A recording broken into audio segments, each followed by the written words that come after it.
Welcome to the Think Yourself Healthy podcast, where we challenge you to think differently about your approach to health and wellness. My name is Heather Duranja, and I'm excited to be here with you to take you on the journey from surviving to thriving.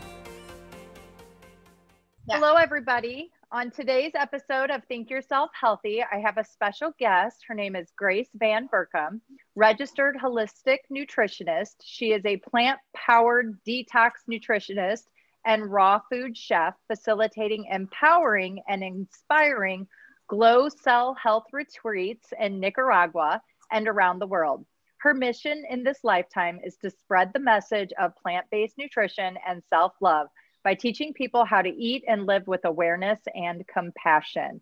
Oh, girl, that totally resonates with me. I absolutely love it. Thank you so much for being with us today. Thank you for having me. I'm excited to be here. I'm really excited to have an opportunity to interview you. I know we've attempted a few times and life happens. And so here we are today. I believe everything is in divine timing. So super excited to have an opportunity to chat with you and kind of share your knowledge and expertise with the audience. So tell me a little bit about you, Grace, and what brought you? How did you get here? Yeah, so I live in Nicaragua, in Northern Nicaragua, and I have a wellness center here that I call a self-care center. So I teach people how to take care of their bodies and their minds and their spirits through plant-based eating and just cleansing the body, doing practices like yoga, meditation, fitness, dance. We explore all avenues to heal the body and to transform health. I'm from Canada. I'm from Toronto, and I left Toronto 11 years ago. I sold everything I owned and decided I was going to live in the tropics. And I thought I was going to go to Costa Rica or Panama, and kind of ended up in Nicaragua. And I was still traveling the world as a traveling business at the time. And just kept coming back to Nicaragua because I loved it so much. And I loved being, off the beaten path, and there wasn't a lot of things going on here. And 4 years ago, I decided to buy land and build my dream of a wellness center and provide a safe and supportive space for people to really change their lives and change their health. I love it. I absolutely love it. Very much aligns with my mission and my vision of where I see taking my practice as well. We have to, when it comes to healing, healing is so much more than just the food and the exercise that we're doing. It goes so much deeper. So, exactly. Yeah. So tell me a little bit about what actually drew you to health and wellness and taking the whole mind, body, spirit concept and integrating it into your practice. Well, a lot of people think I've been healthy my whole life, and I think more and more people know about my past because I'm being a lot more vocal about it and sharing my story with people because I think it's important and it's inspiring. I grew up most of my life from a very young age with addiction issues, and my first addiction was sugar. At a very young age, I eat copious amounts of sugar, and that's all I would eat. And that later led to food addiction issues, which led to eating disorders and throwing up, which led to drug issues and drug addictions and alcohol addictions. And like many of us who are in the health field, that's how we got there because we were so the opposite of what we teach now. And I hit my rock bottom several times, many times actually, each rock bottom getting worse and worse.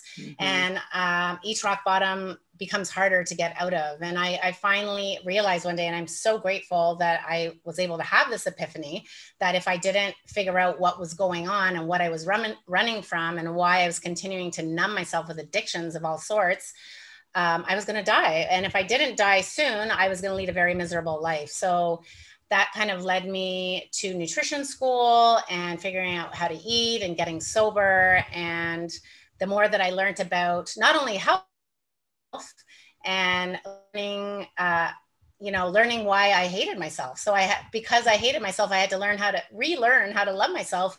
In fact, it wasn't even relearn. It was to learn how to love myself. I don't think I ever learned how to love myself at a very young age. So everything that I've learned to heal myself is my business. I love it. My healing journey has become my business and what I want to share with the world. And I've realized that you know, all the pain and the challenges and the suffering that I've gone through has been for what I'm doing now, has been to serve humanity in this way and to overcome and to triumph over my own pain and to now share what I've learned with others. I love it. We have very, very similar journeys. I'm just like you, started off with having severe sugar addictions. I was just telling a story in a class I was teaching. I used to hide in the pantry as a young girl. I had a lot of younger brothers, and I would take the 5-pound bag of sugar in a spoon and sit in there and just eat sugar straight out of the bag.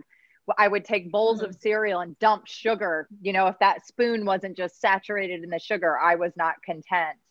And led to drug use and, you know, all of the things.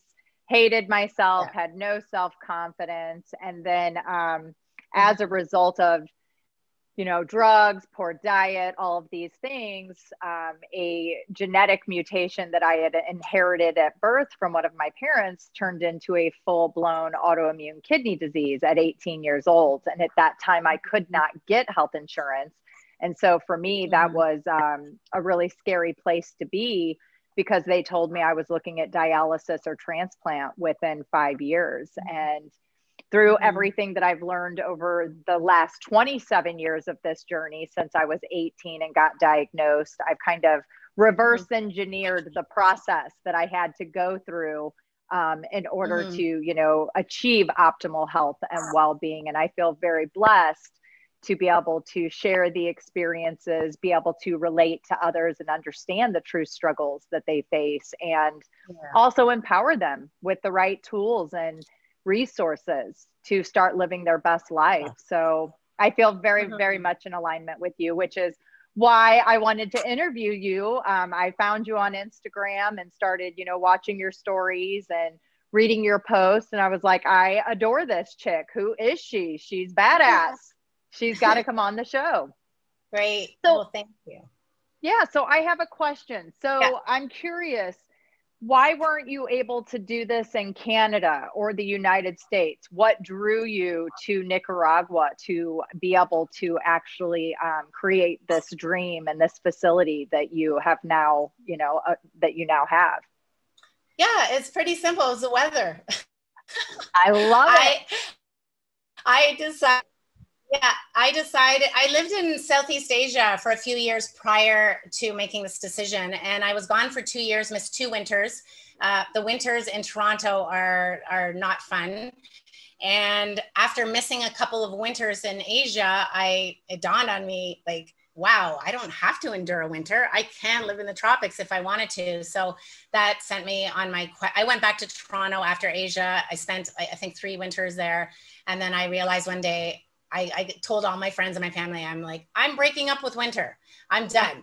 And that was the thing. I wanted to live in the tropics, but I also still wanted to do my job of teaching people and being a nutritionist and being a health professional and, you know, helping people achieve optimal health in the tropics. So at the time when I moved out here, I really didn't think that I'd be as popular as I am now. You know, I thought I took up my yoga teacher training because I thought, you know, not everyone's so interested in nutrition, especially in countries or poorer countries like Costa Rica or Panama or Nicaragua. And I thought, okay, well, I'll take my yoga teacher training.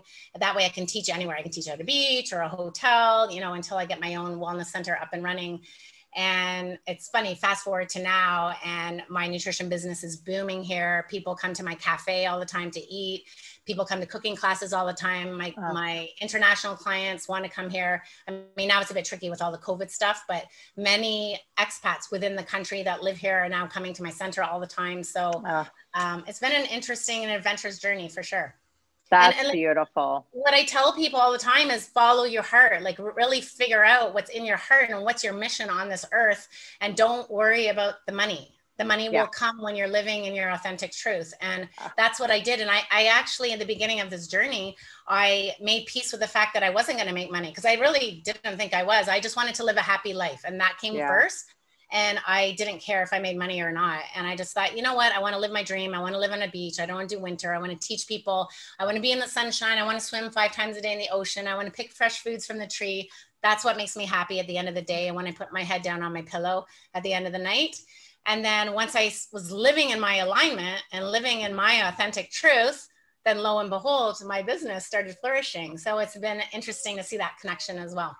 I love it. Yeah. It's all about quality of life, you know? And I think that we're taught as humans, we have all of these limiting beliefs that we inherit from our loved ones, from our, you know, communities that create these rules that we're supposed to follow. And more often than less, it's the rules that are causing all of the discomfort because we're not being honest with ourselves. We're not giving ourselves permission to speak, you know, step into that truth and take the risks and go against the grain.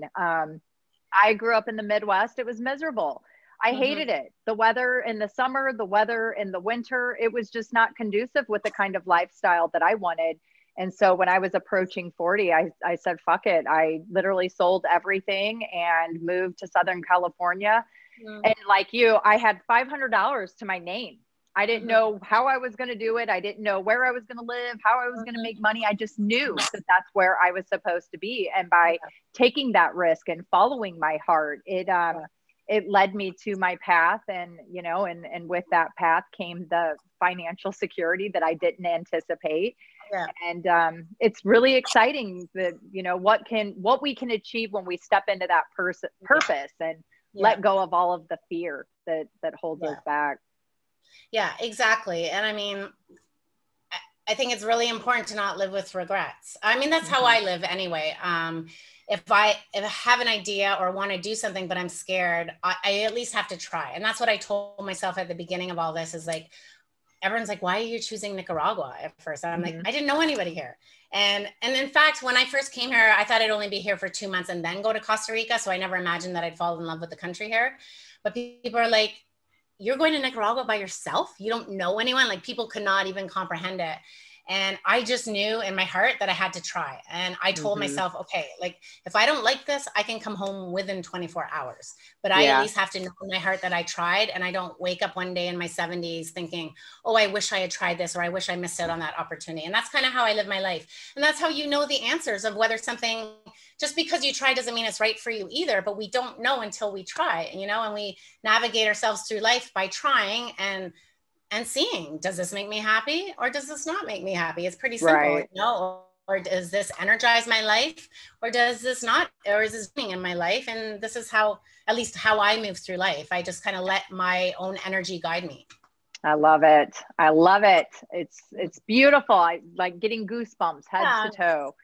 And you're glowing. I mean, I can tell that you are living your best life. And that's such a beautiful gift to allow ourselves to be able to live our heaven on earth here now in the present moment. It's such a That's actually one of the phrases on my wall in the living room for the clients is like, how do we make heaven? How do we make our life right now our heaven? You know? Oh, I love it. Absolutely beautiful. So what are some of the challenges that you do face being in Nicaragua and having access to resources, especially, you know, some of the healthier modalities when it comes to food? Kind of talk to me a little bit about that. Yeah, I live in the north. It's like country jungle up here. I'm an hour from the city, like a big city, and I'm 3.5 hours away from the main city where the airport is. So it has its pros and its cons, mostly pros. I love, like a big part of my business is being in nature. And a big part of my clients transforming is getting back to nature and connecting to nature because, you know, most of us now, especially people from big cities, are disconnected from what nature offers us through the foods, through being in fresh air, through, you know, connecting to Mother Earth. So being in nature was a big component to having a wellness center that's successful.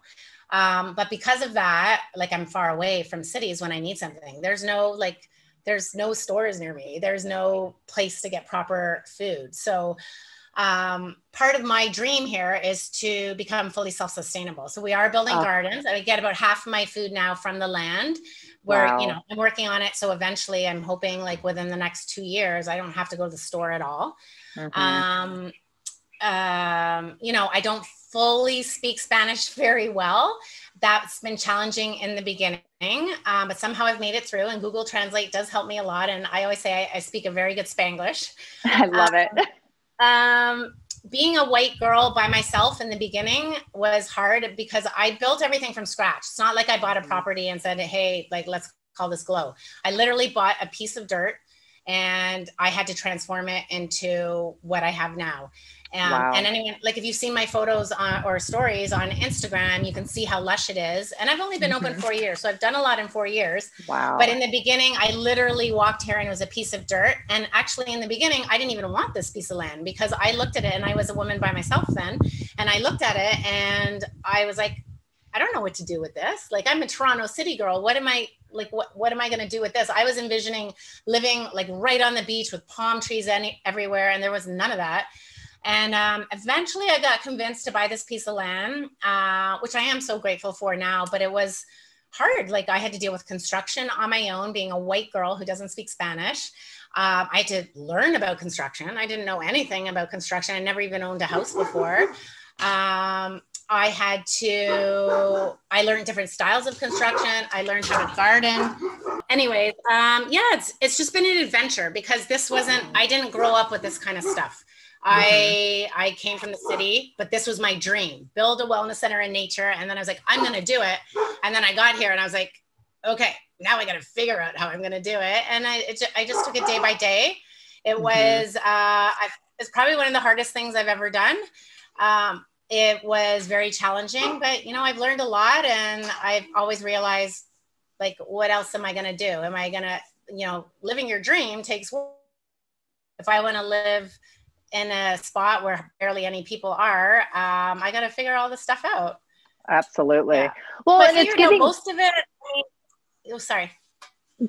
Well, I was just going to say that it really gives you an opportunity to learn how to adapt and identify skills that you didn't realize that you have the ability to learn and embrace. And I can only imagine how empowered as a human, as an individual, and especially as a woman, you must feel after going through all of this over the last 4 years and building this amazing dream into a reality. I commend you immensely. Oh, thank you.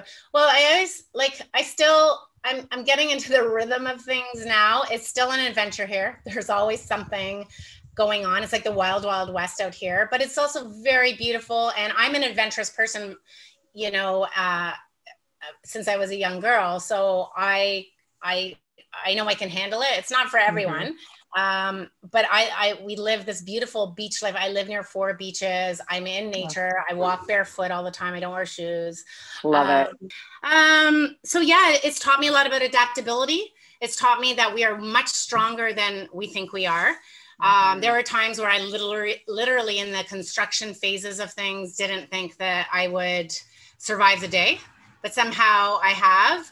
It's taught me patience, because everything comes in due time, especially when you're building a center like this in the middle of nowhere. And on top of that, one thing we haven't talked about is throughout this whole process, I took my dad out of an old age home who has Alzheimer's.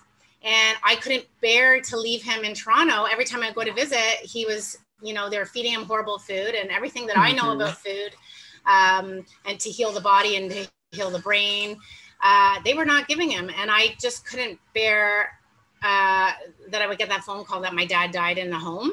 So I had this bright idea to bring him to Nicaragua. And I thought, okay, I'm building a wellness center. I have all this land. I'm going to build him a little house and get someone to take care of him. And at least he's with me and he can die in a very peaceful and loving way. And at least I can give him my food. And he came literally the month I was opening up my business. He's been here 4 years. 4 years? Wow. Yeah. No, maybe he came the next year. I can't remember. He's been here 3 or 4 years.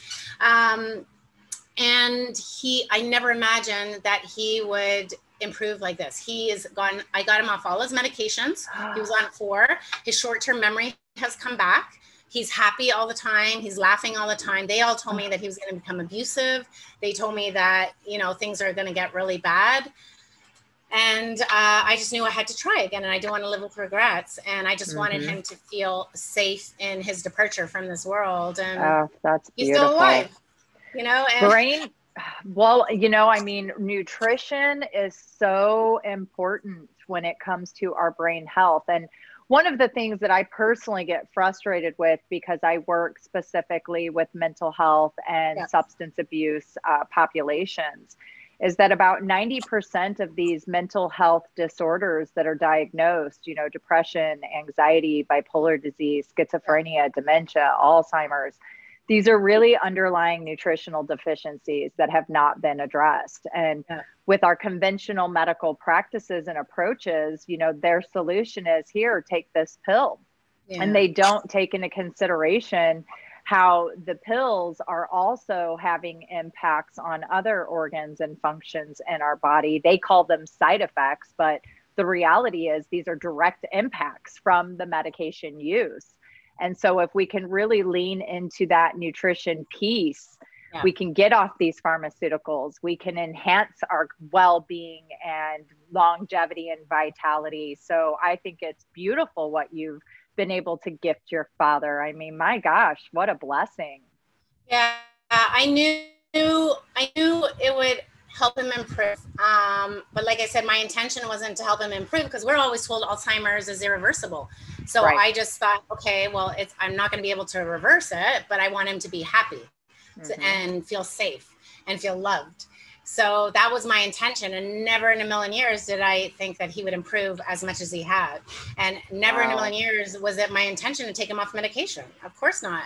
And then I just noticed he kept getting better and better. And I noticed as soon as he took medications, it would make him fall asleep, or it would make him he wasn't responding well to the medication. So that's when I realized, okay, the cleaner he's getting and the healthier he's getting, the medications are becoming too strong for him. And in fact, I felt like his memory was becoming worse with taking certain medications. So that was a journey. But anyways, it's beautiful. Been amazing for me to witness this, not just as a nutritionist, but just as a human being. Like, it's just the body. Give your body and give, you know, we're organisms. So give our organisms what they need, and they will thrive even at 87 years old. And we're taught that seniors won't get better. You know, once you're sick, you just have to wait till you die.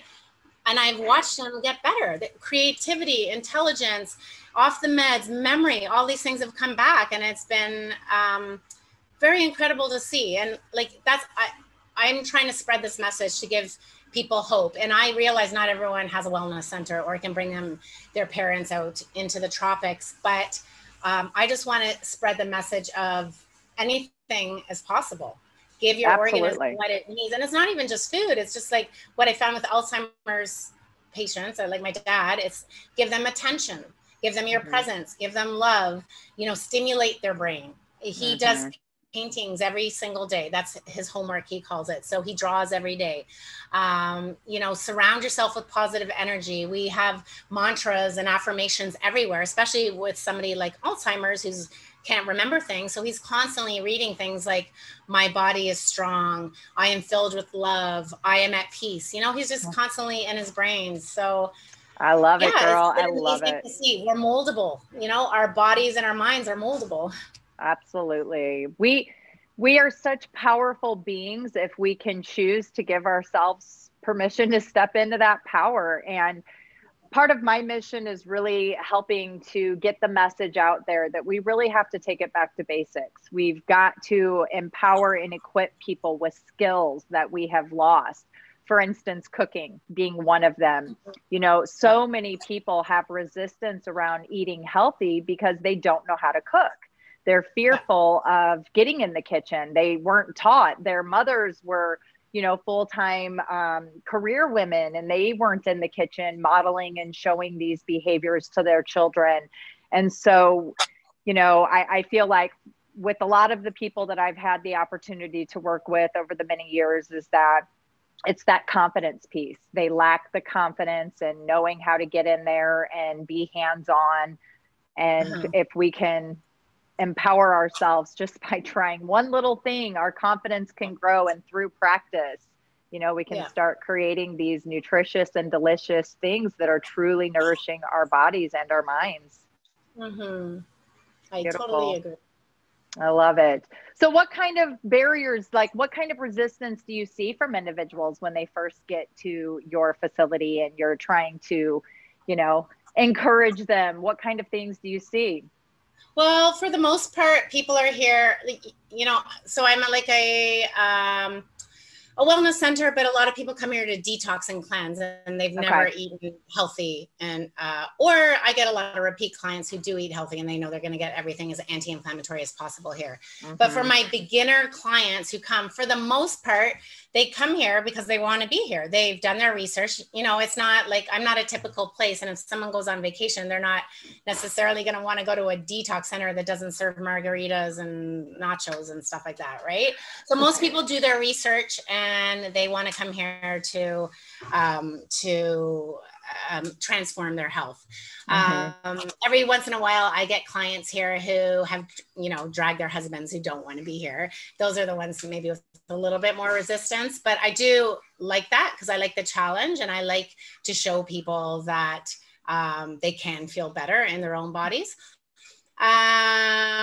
I think for the most part, like I do get a lot of emotional eaters here and people like really wanting to learn how to eat and have no idea how to eat. So,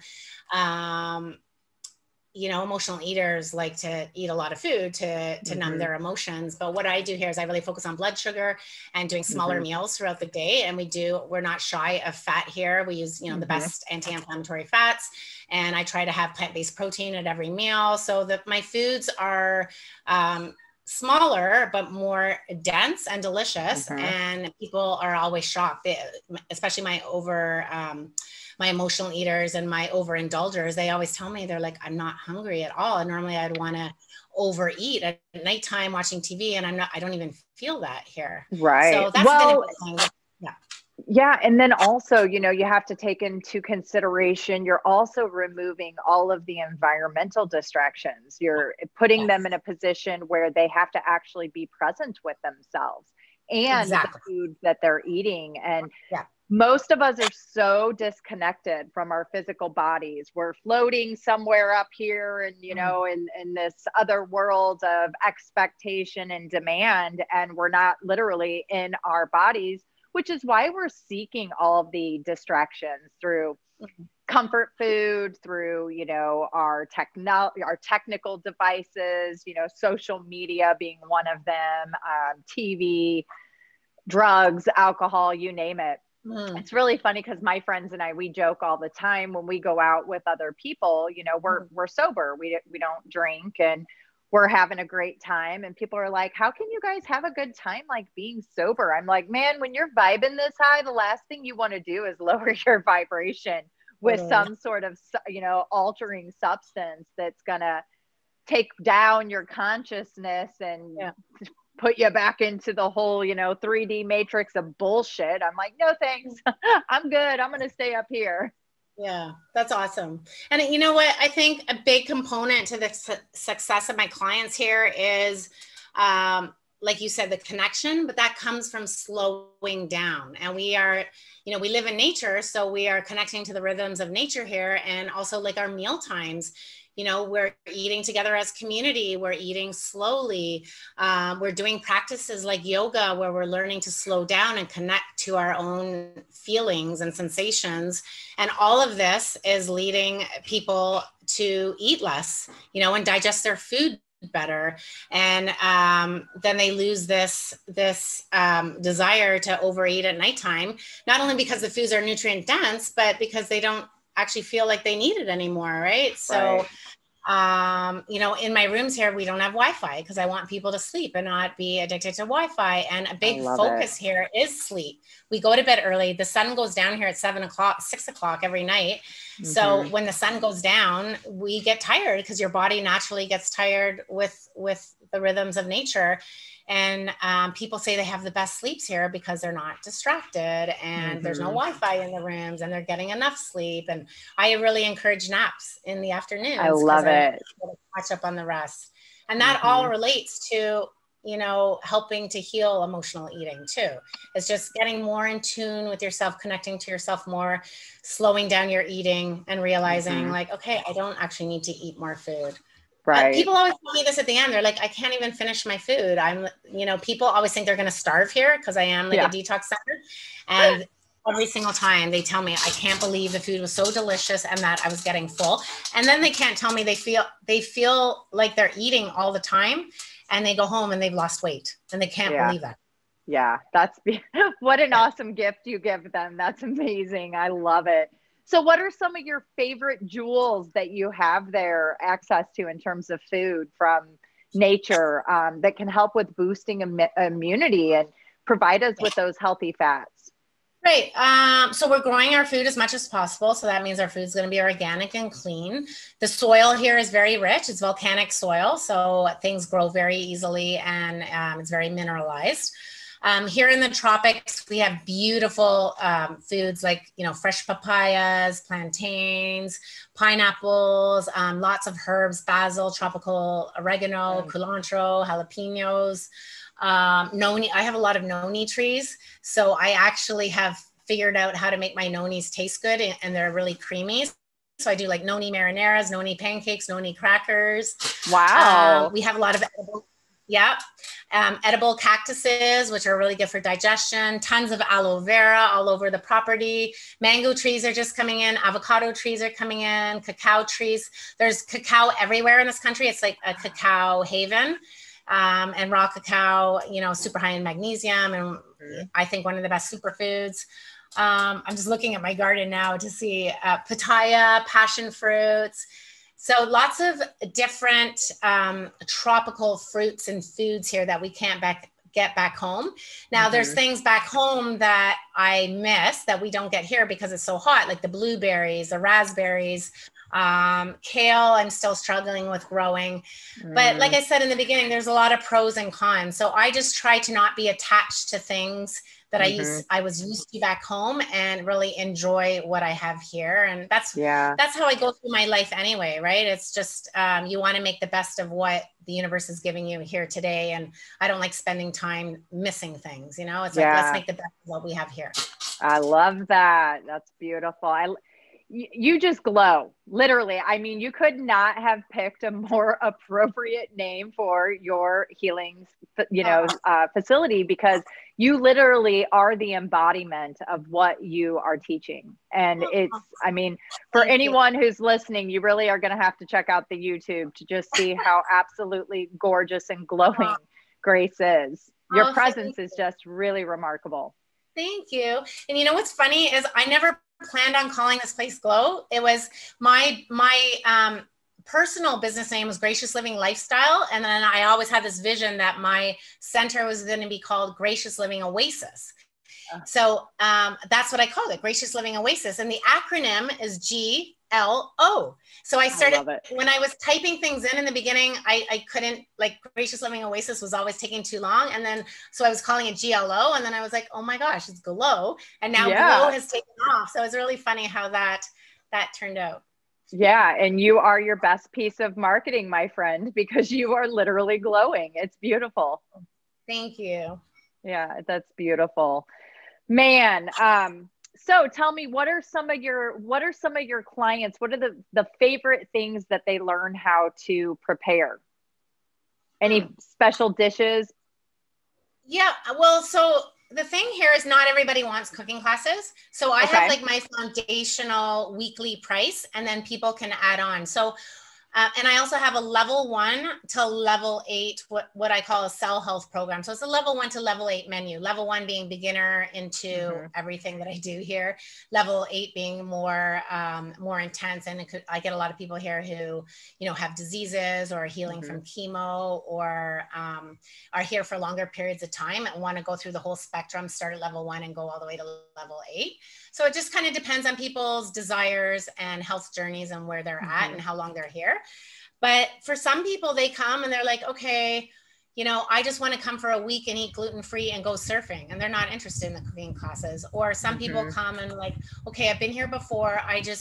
I'm a doctor or a surgeon, or I have a high stress job and I don't care about anything. I just want to sleep, rest up, enjoy your food. And that's it. Or last week, I had these people who came, they're like, I want to learn everything. I want to go through the detox experience. I want to lose some weight, but I also want to learn how to cook all this. So it really is up to the individual. Some of my most popular classes are, you know, they can be very basic because most people come here at beginner levels and they're just, this is all new to them. Because if people really knew how to do this, like most of them wouldn't come here. Or actually, I shouldn't say that, because sometimes people just, I have more intermediate people who come here and they love the fact they can relax here. They know I use the best oils. They know I use the best salts, and I don't use sugar. So I do have that clientele, but for the most part, people come here as beginners and they're like, okay, I want to learn everything that we're eating. So I do like how to balance your smoothies properly, how to make things creamy from a plant-based perspective.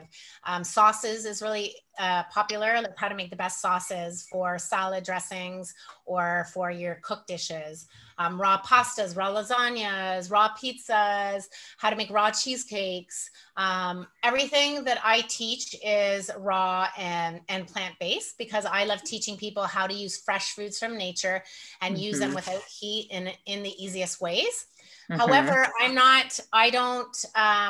my clients don't want to be vegan, or plant-based, or be raw, and that's totally fine. I have many clients who still eat animal products. And my big thing is I want to meet people where they're at.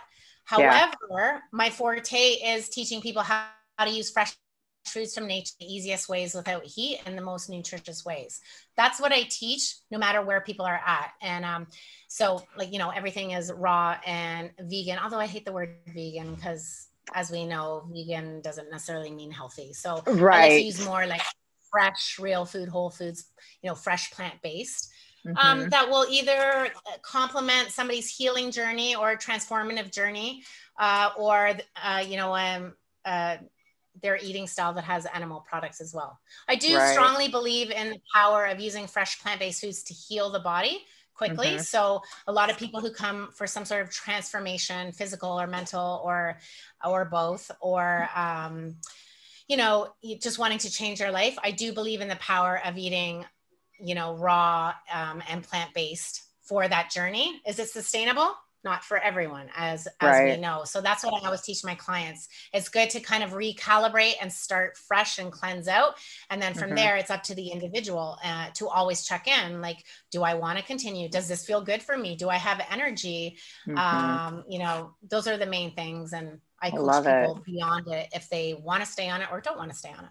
I love it. So what are some of your favorite oils to cook with and prepare foods with? Well, I'm limited here, so I'd use the best of what's here, but we get fresh coconut oil here in the country on the Caribbean side. So I use a lot of coconut oil. We have rice bran oil here that comes from a local plant that I like to use, that I just recently discovered. I've never even in North America, I've never seen it, but it is a great oil for lightly cooking things, or it's a neutral oil. And it does have omega-3s in it, which I love. What else am I using here?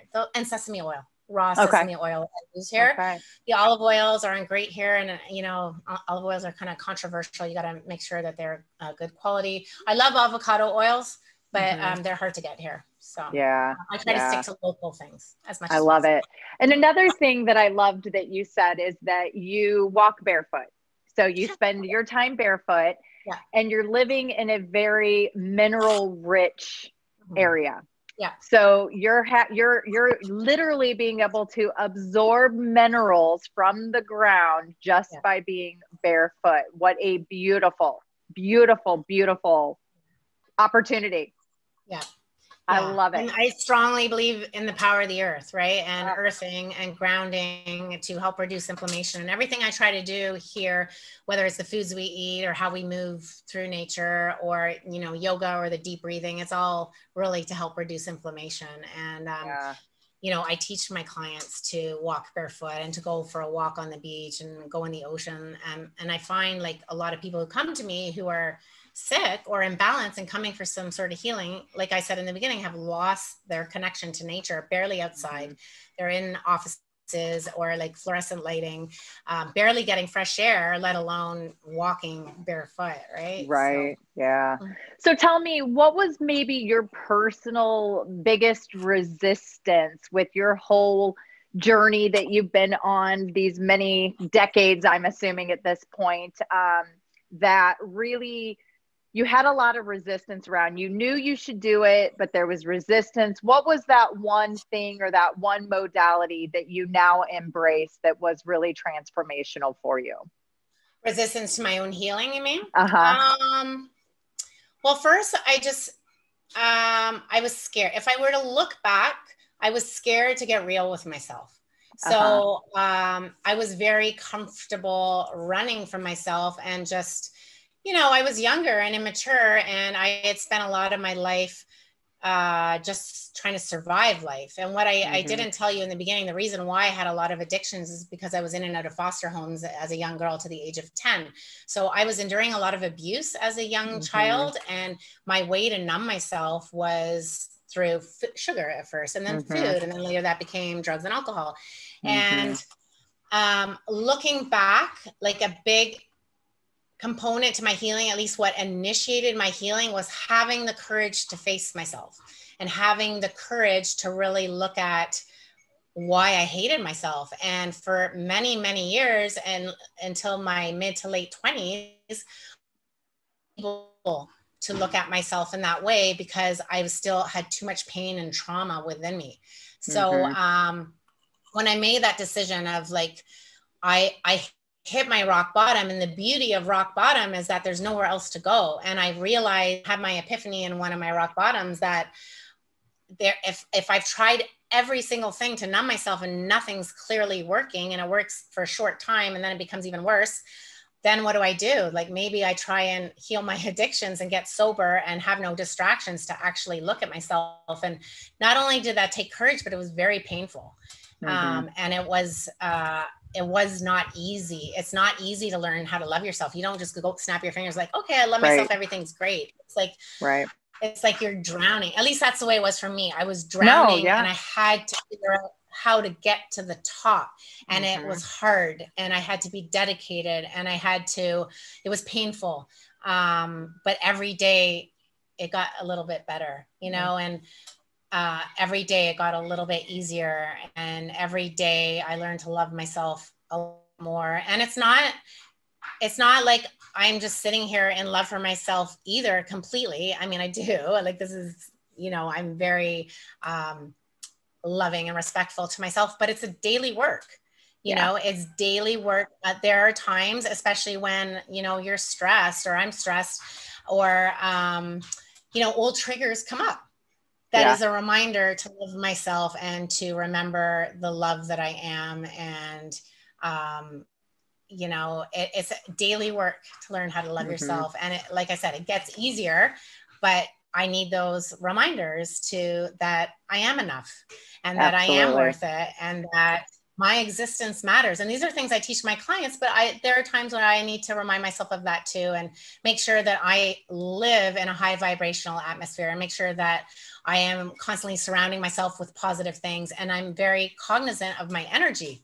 Like, I don't want to spend my energy on drama. I don't want to spend my energy on people that drain me. I don't want to spend my energy on watching things like the news that I find are draining, or whatever it is. I'm very part of self-healing, and learning how to love yourself is being mindful of where you put your energy and who or what is affecting your energy.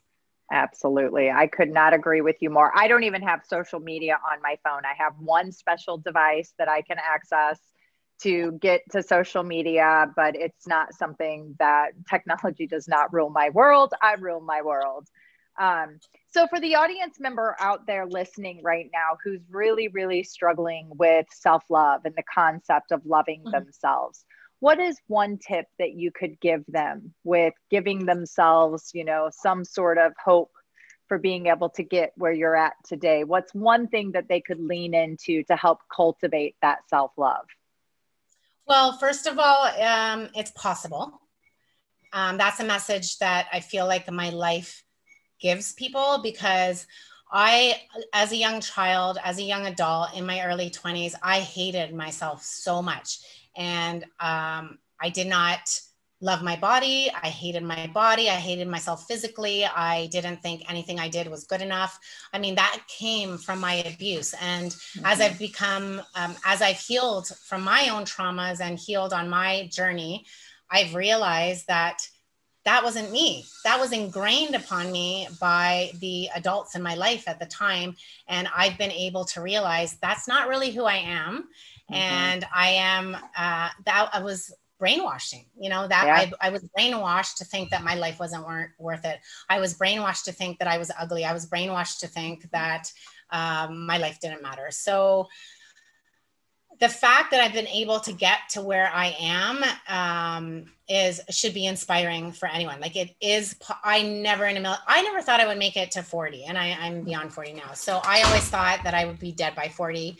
And, you know, the fact that I'm still alive and thriving should be inspirational. It's nice for me even to take this moment to realize that I've overcome a lot.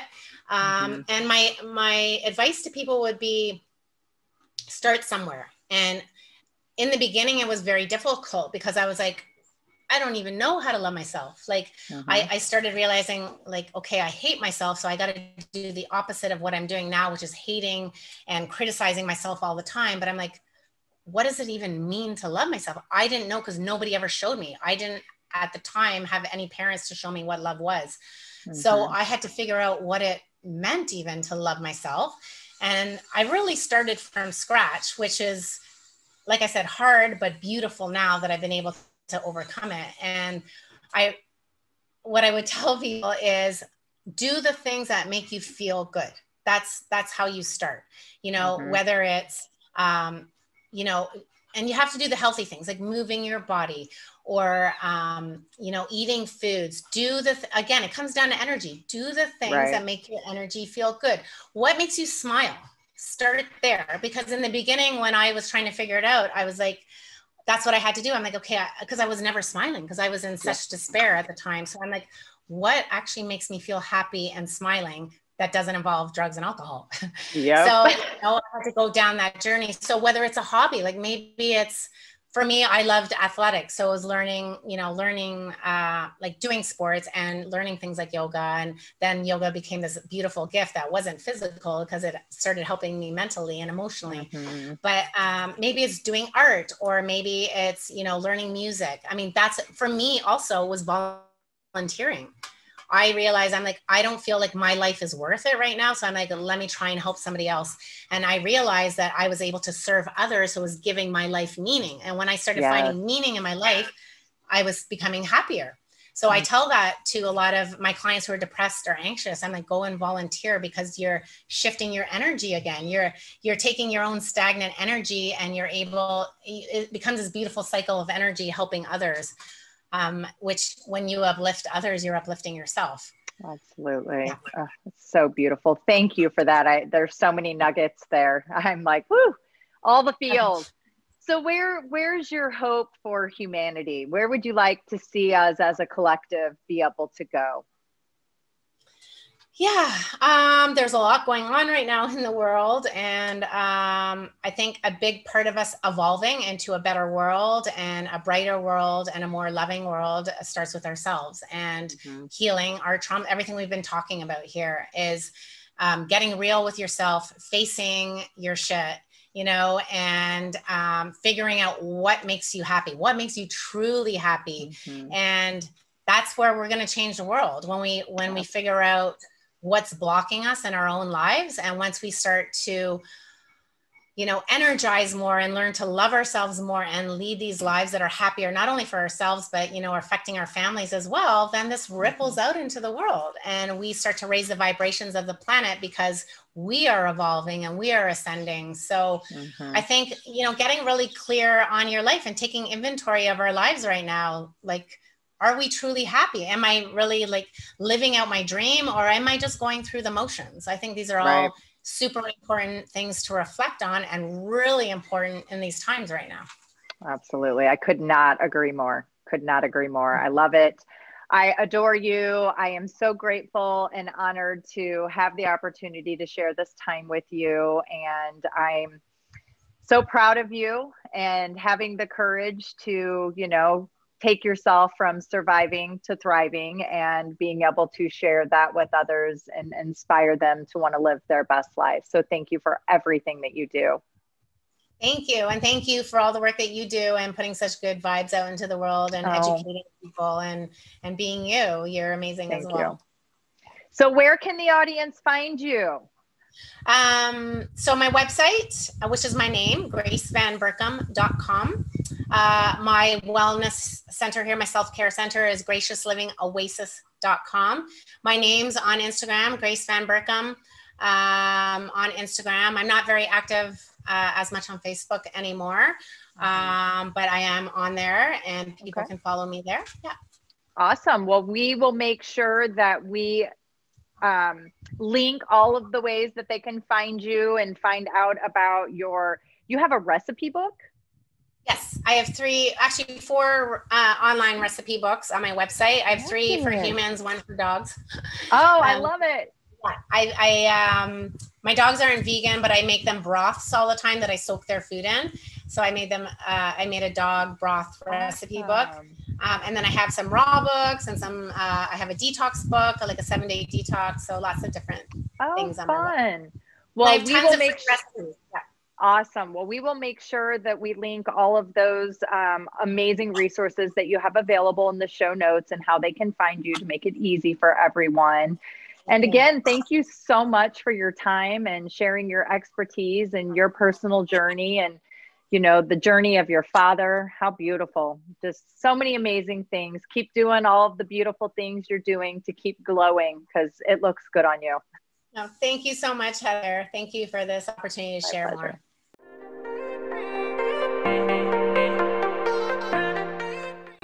Thanks for joining us on the Think Yourself Healthy podcast.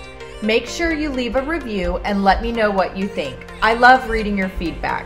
Come hang out with me on Instagram at Heather Duranja, and don't forget to take a screenshot that you're listening to the podcast and tag me. I love to share it. See you on the next episode.